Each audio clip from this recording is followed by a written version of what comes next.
So can astrology predict the future? My answer or response to that is it doesn't actually matter. I'll tell you why. I was listening to a webinar by a very popular astrologer who I actually admire a great deal.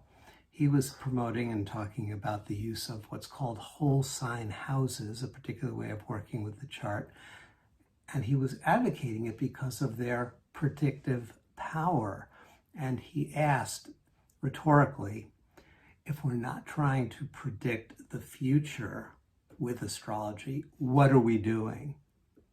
And even though he was proposing that question rhetorically, it is actually a very important question to pause on. What are we doing? With astrology or with any of our spiritual practices?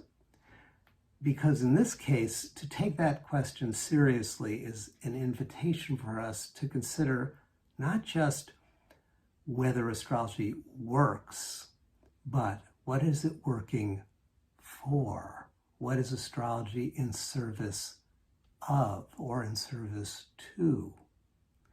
Now, if we listen carefully to most of the material that's available in blogs and podcasts and in the literature in general, the answer is we want to predict the future. That's what we want to do. But why do we want to do this? And if we tune in, it doesn't take a lot of discernment to recognize that we want to do this so we can avoid what we don't want and to maximize what we do want. These are very natural motivations. You know, our nervous systems are wired in many ways to be pain avoiding and pleasure seeking. That's what we're wired to do. But we're also having other motivations.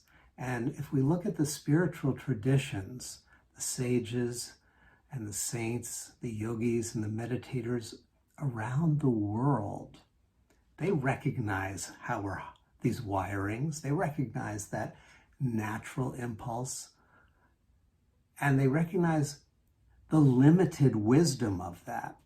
But they also tune into a deeper wisdom, which reveals that to be fixated, to be driven by primarily the pain-avoiding and pleasure-seeking motivations means that we are basically firing up these engines of suffering. If you look at your own life, the lives of those you know well, even if obviously history, we can see what it looks like when these engines are driving us. And these engines are so powerful.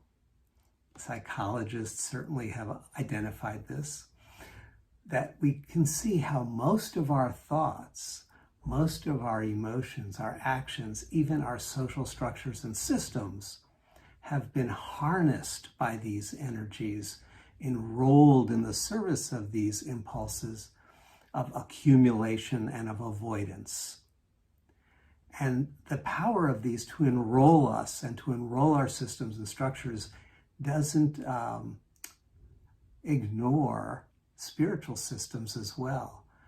Astrology as well can be enrolled, as it were, in the service of these two engines of suffering.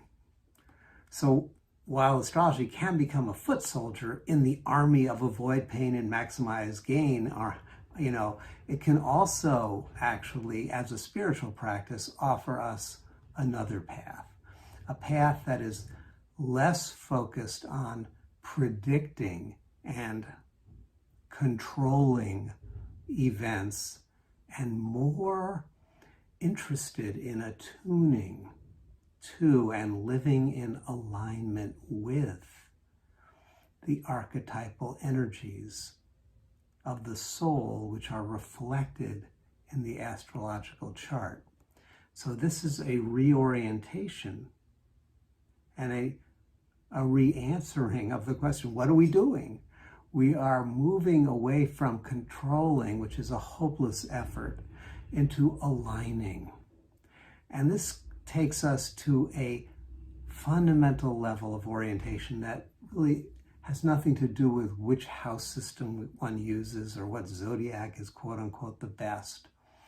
It really goes to the root of our motivation and our purpose for engaging with or deploying this ancient and sacred system.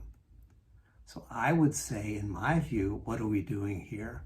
It would be that we are trying to fulfill astrology's deeper purpose, which really transcends predicting events, is really deeper than predicting events, and sees through the fear-based motivations of prediction. And we use astrology as a tool for awakening from the trance of struggling to avoid pain and maximize pleasure. Then we are wisely using this tool to strengthen our capacity to cut through our fear-based conditioning. And the beauty, the tremendous beauty of the astrological system and the astrological language is that it has this amazing precision that allows us to shift from the question of what will happen to me, and instead to explore precisely and profoundly the more life-enriching question: how can I more fully and joyfully embody the archetypal energies of the soul in this season of my life?